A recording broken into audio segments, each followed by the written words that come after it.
Welcome back, my friends. Skirt.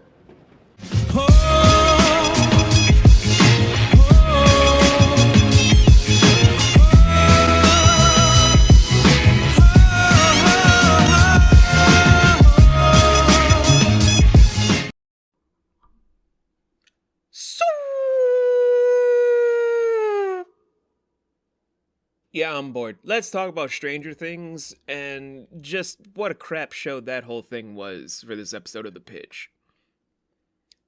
Now, I already have a few other IPs I need to look at, but frankly, this one felt the most egregious because it was also the most pointless. What do I mean by that? Well, let's actually just, dial it back a little bit of what I mean for this whole title episode that you guys are seeing on screen and from the thumbnail being slightly obscure about how to fix season 5. Not really the message, the methodology I'm going to be using is dialing it back towards the end of season 3, where it's Elle moving with the Byers to California and everything on all those different fronts. Now, realistically, Stranger Things should have ended after season 1 because it was a good time capsule that would allow people to want certain nostalgia and to view it as like a whole, it's kind of whimsical because it's kind of like a Steven Spielberg-esque adventure with a little bit of that whole 80s charm for kid adventure stories. Maybe it's going to lead to something else. Maybe it would be a whole John Hughes effect. But we already have 5 seasons, so let's at least fix it where the problems towards season 5 really didn't need to happen. So, dialing it back towards the 3rd season finale, like I stated prior, with everyone being divided as they were.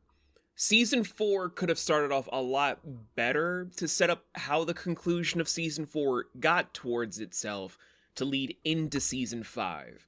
I had to really make sure I rewatched season 4 to make sure I did this video properly, and I kinda looked into season 5 a little bit from the methods I have on hand, so forgive me if I get certain things wrong.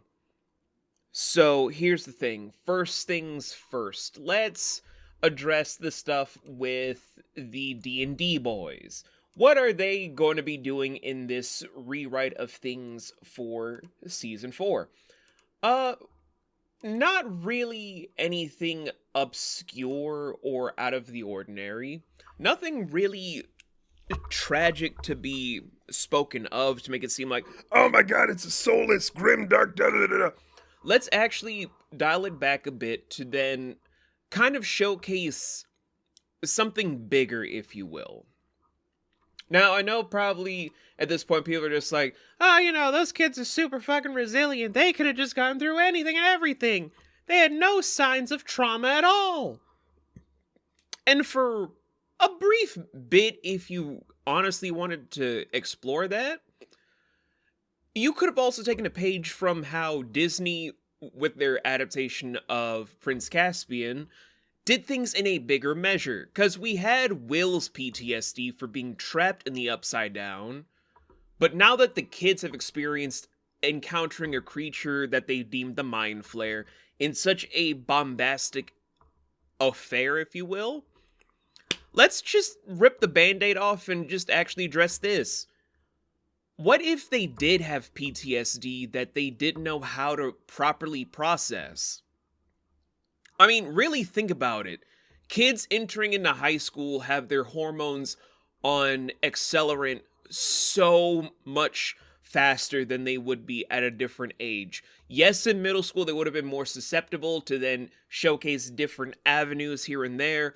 But honestly, with your hormones being at their weirdest influx by the time you reach high school, that opens a lot more doors of just how much that they were repressing in a way that would have been better as commentary about why they would probably be doing stuff in season 4.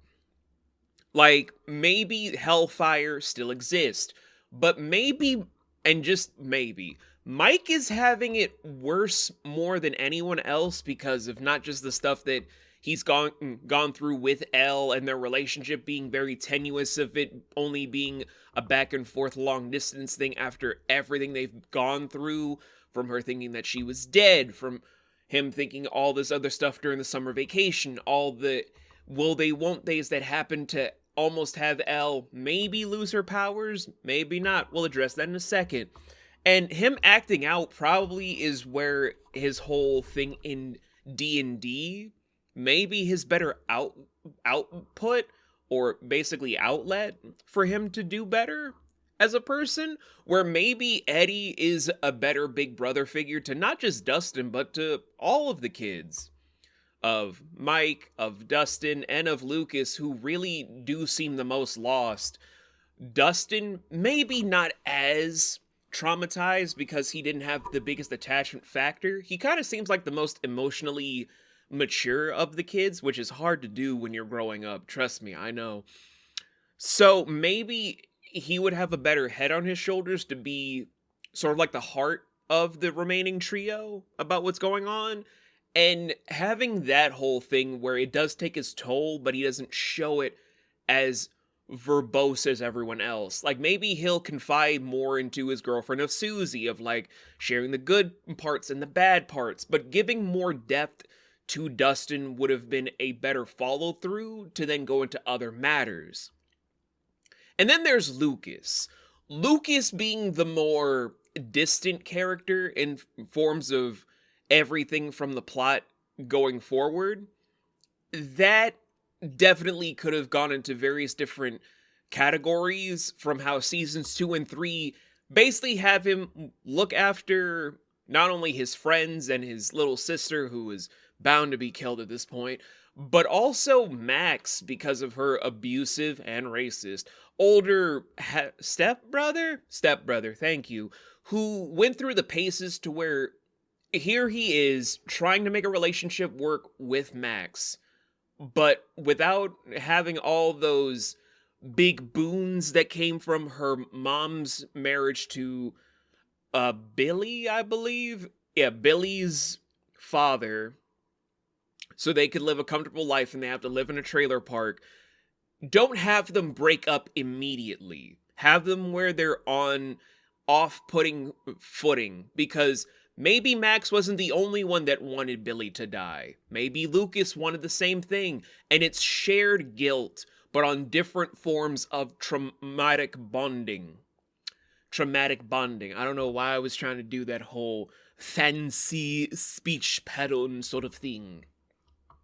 And as such, maybe Lucas trying to join the basketball team isn't him trying to not get bullied anymore. Maybe after everything was said and done for them to go into high school, maybe Mike and Lucas had it the worst, to where they're just constantly at everyone's throats. They're always going this, that, and the third thing, and they're trying to find an outlet that's good for them. Maybe Hellfire does work, but maybe Lucas also wants something to channel in his physical anger other than his emotional and mental anger, and that's why the divide is what it is. Lucas is looking for a better outlet that makes him feel better to move forward in life, while maybe Mike is dwelling too much in the past about what he could have done, what he failed to do, all this other stuff. And then it just becomes this slight divide at this current moment where they're in their freshman year, they don't know what to fucking do, and now they're trying to have these ups and downs be juggled along with high school, because they're not like every other high school student.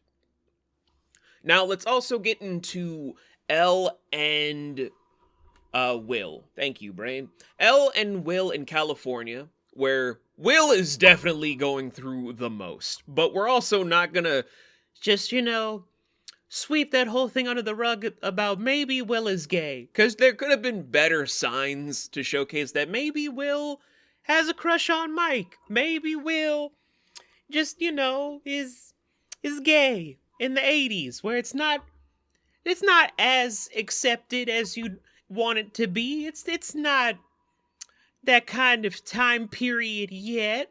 You gotta reel it back a little bit more. It's not acceptable yet. There could have been better ways to do that, but I am not the writer for it, because although I am an ally, I am not LGBTQIA+. I will save that whole entire examination for a better equipped commentator. But I can do something else. Don't have it where L's powers are just gone for some unexplained reason. If you're building it up to be kind of like the Hellfire Club from X-Men, with Emma Frost, Sebastian Shaw, and the other members that were trying to harness the Phoenix Force, really go all in with it where it's an influx of power. Making it a mix of Matilda and X-Men trying to smash in, where maybe Elle's trying to fit in and her powers kick in when she doesn't want them to. Maybe they're hypercharged, maybe they're hyper-focused.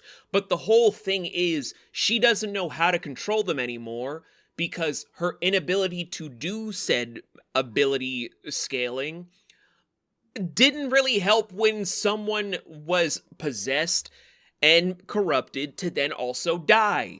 To then also have us be organically brought in more and more flashbacks towards the ultimate reveal of one, aka Henry, aka Vecna. We have that for Elle, to where it's not really about her and Mike anymore, because, yeah, she and Mike could still be dating. I already addressed that point before. But it's not about how they're not able to click at this moment in time.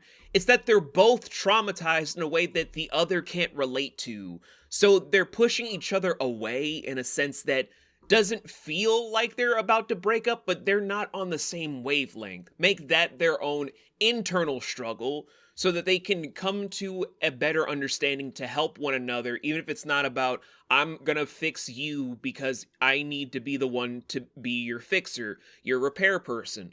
That's not a healthy relationship if you're trying to fix someone or force someone to be something that they're not, to fit some kind of mold.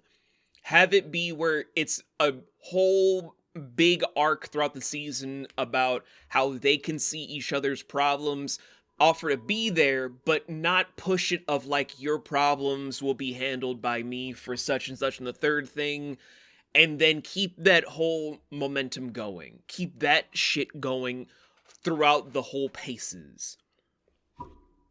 And from there, if we were to elucidate other points here, here's another thing that could be better addressed about how this whole entire field is going for season 4. Now, this might be a bit of a weird thing, but here's the whole big thing. We don't bloat it out with the cast to have 4 to 5 storylines in one season. I know that's like a very weird thing to talk about, but allow me to break it down. We don't need the Russian storyline, because if Hopper is dead, that's fine. Okay, Hopper is dead. Whatever. Or, if you guys really want Hopper to be alive, have it where he's just in the Upside Down. You don't have to put him in Ruska. Put him somewhere that is icy cold as a reflection, making it appear like he's still on our plane of reality, but it's really just the Upside Down. Doing more stuff to showcase that the Mind Flayer is this big problem. You know, all of those beautiful things you're supposed to be doing with a story! So yeah, now that we've at least established that for a Mind Flayer switch up of Hopper maybe needing a rescue mission in the Upside Down, I just bit my tongue. Let's also see if we could have it be where Joyce and Murray are doing stuff with maybe the remnants that might require them to get Elle from California. Now, I know this divide might make sense in a lot of different ways if you really think about it, or you might be very confused. Allow me to elaborate. Having it where it is Joyce as well as Murray's whole decision upon finding out the things from Paul Reiser's character about things, not bringing back Papa for another season, but just having that be instrumental in how they bring Elle in to save Hopper. It makes us organically understand the overall topography that is bigger than the Upside Down. Maybe it's something that brings forth that there is a bigger villain of note that doesn't go by the name the Mind Flare. Maybe it's the entire Upside Down.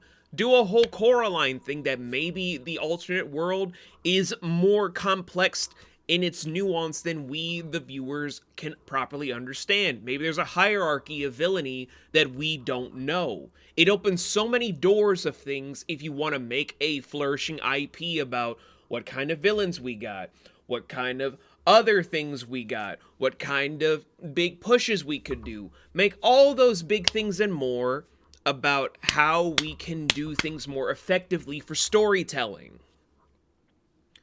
And then it's just on the whole factor of Vecna is still kidnapping kids. He's still doing this on the third thing in Hawkins.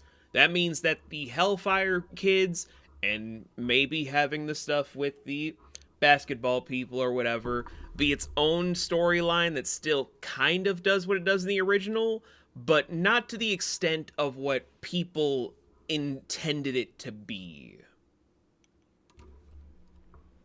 Sorry, kind of got a little bit of ways from me. So the satanic panic that really put a kibosh to D&D in the open market is still a huge thing. That much is for certain.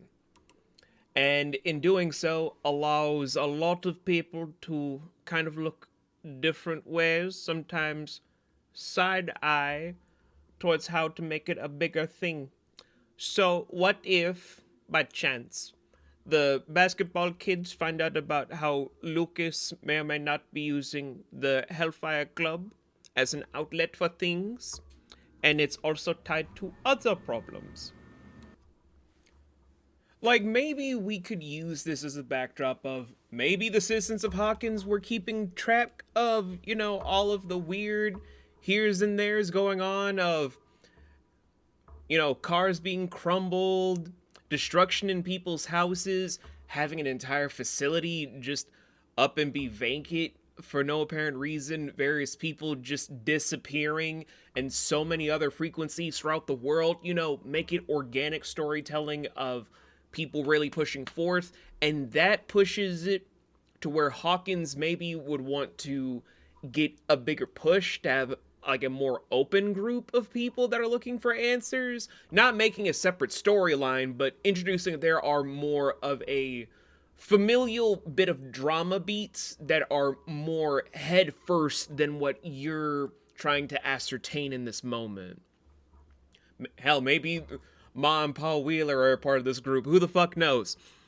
But in that whole stead, it does breathe more life into why people would want to then have the push for satanic panic, even in the crux of this kind of storyline, which will impede on the kids, that maybe will bring in the Hellfire Club, because we don't really know much about the Hellfire Club in canon. We really don't. We just know that they're people that are important to Eddie and Dustin and Mike and Lucas, but we don't know them. We know Eddie, but we don't know, like, the friends that made up the club. You know what I mean? Now, here's the whole big thing about why I'm setting up the storyline like this. If we have it to where it's more of an emphasis on the Upside Down, on a more crucial point from just two storylines, Hawkins and California, because we've established those in the season prior. This then leads to the ending being where, as they're reuniting, it's not from some slow-mo drive up from a van driven by Argyle, because Argyle is not in this adaptation. It's not about people coming back from Ruska to then make sure people have a whole touching hug reunion. It's none of that. It's where this is the whole big pull. Joyce, Elle, maybe Mike, Will, and fucking I forget Will's brother's name. Sorry, my guy.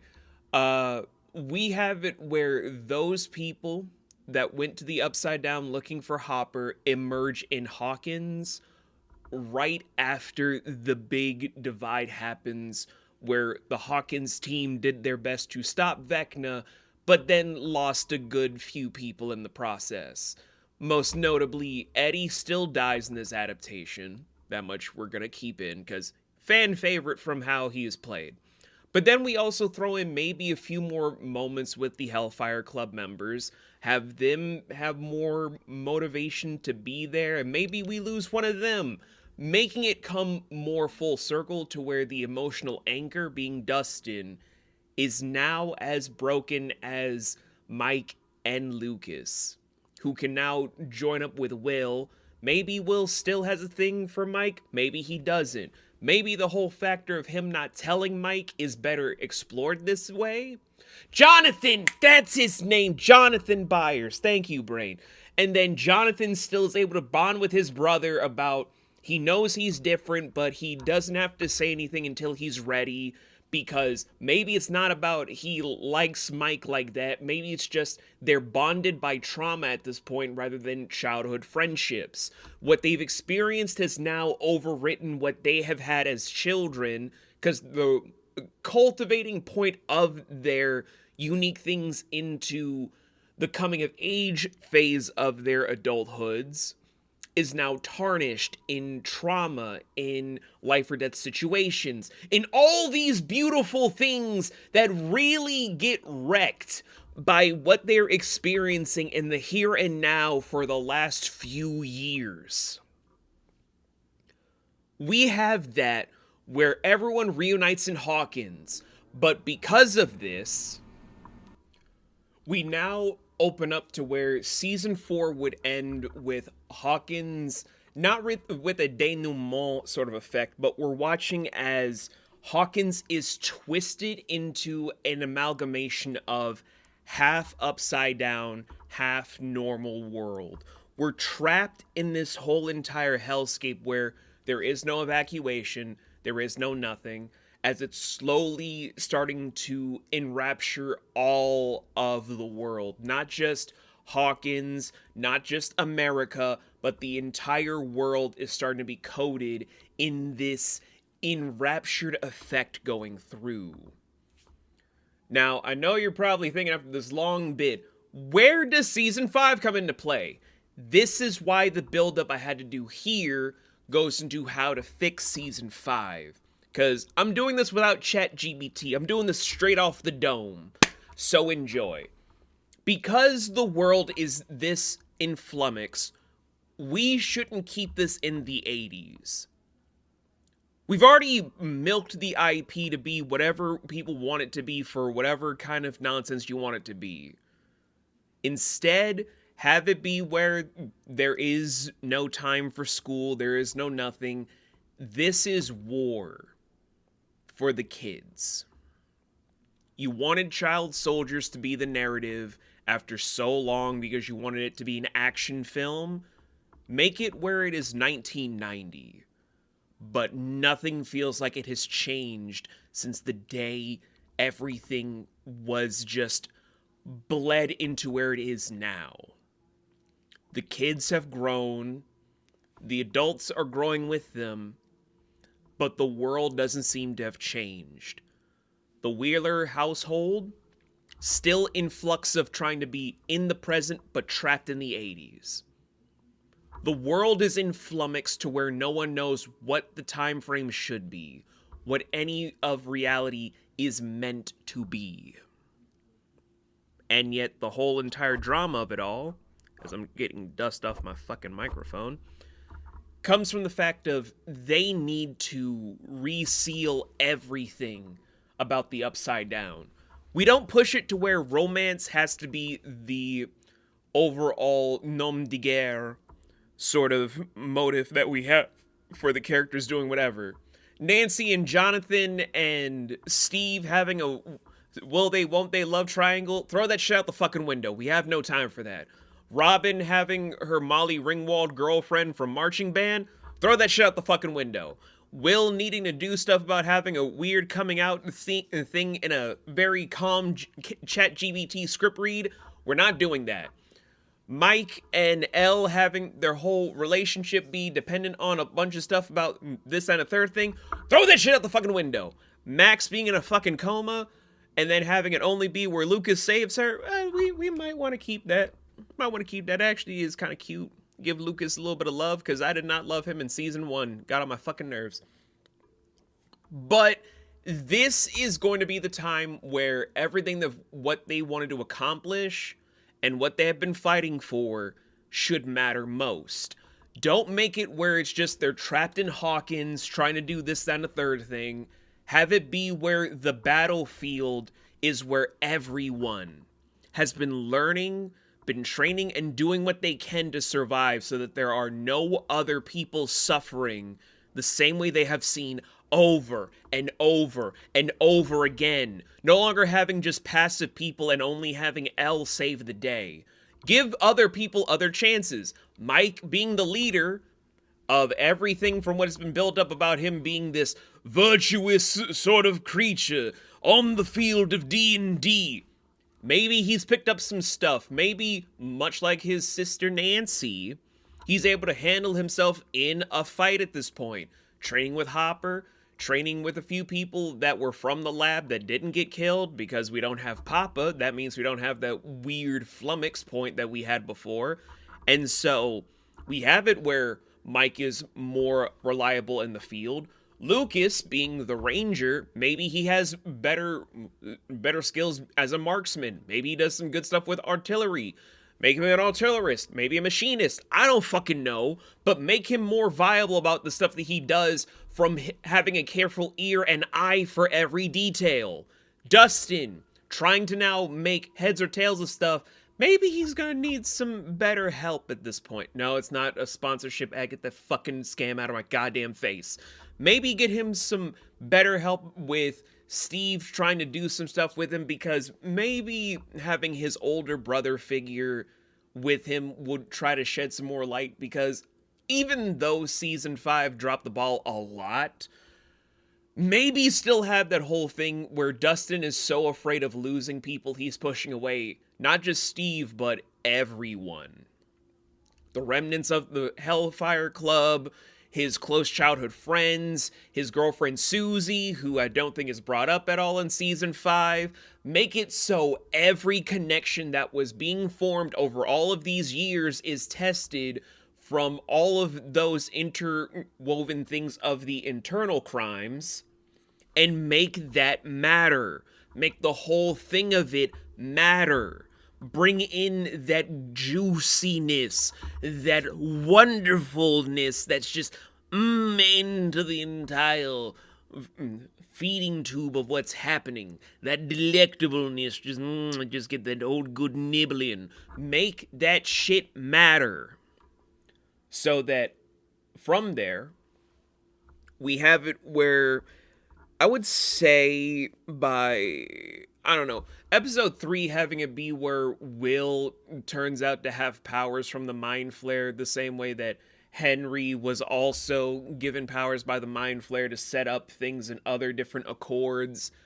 I guess you guys could still do that from what's being built up to where it is now a giant symbol of going into the effect of how maybe the Upside Down really isn't as clean cut as people believe it to be. But now with season 4 having it be where Will went into the Upside Down willingly to confront it, to then also have those things go into effect, so that now it's less of just a happy coincidence. We actually built on more foreshadowing than just the first 2 seasons ignored in season 3 to then jump into it for season 5 and then only have small snippets in season 4. Make it actually fucking matter for what we need.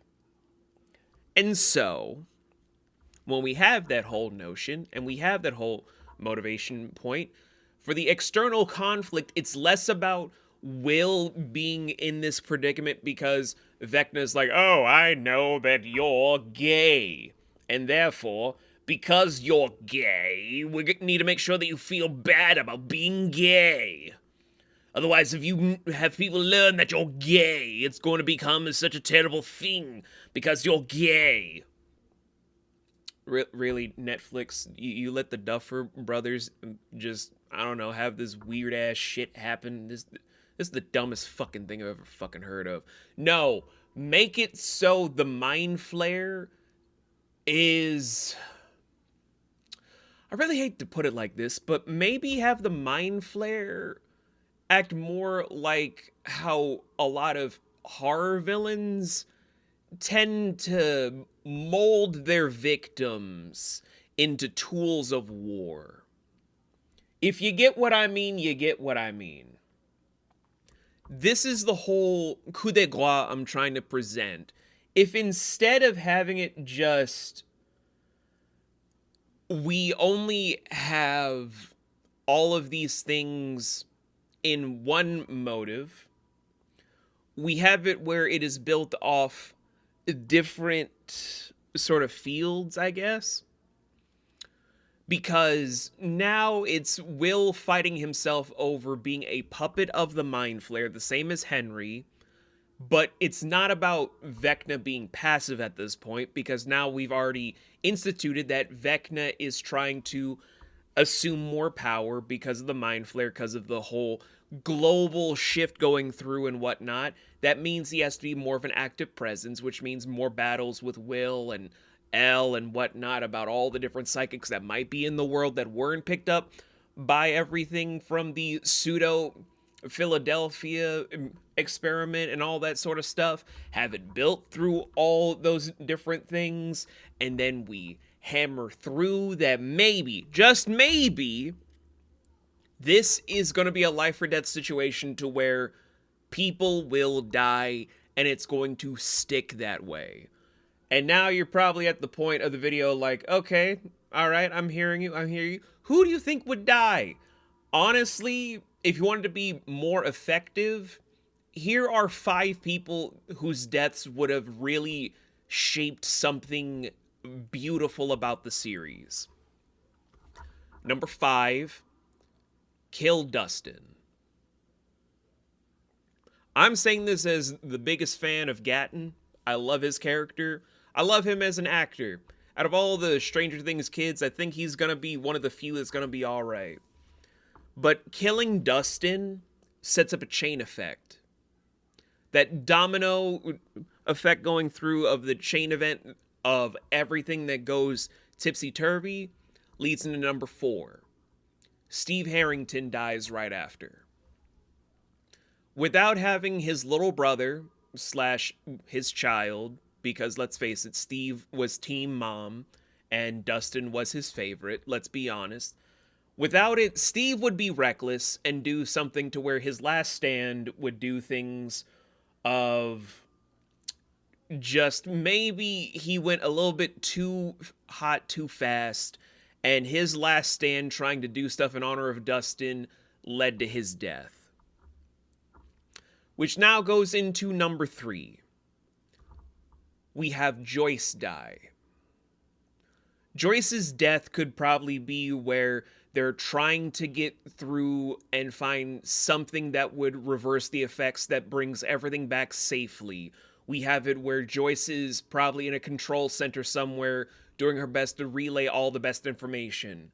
However, a Demigorgon or a Demidog would probably slip through, and the last thing we would hear is just screams through the radio as tears race down Hopper's face. Will is going through the motions where his powers might be in flux, where he might become more puppet than person. Beautiful moment there.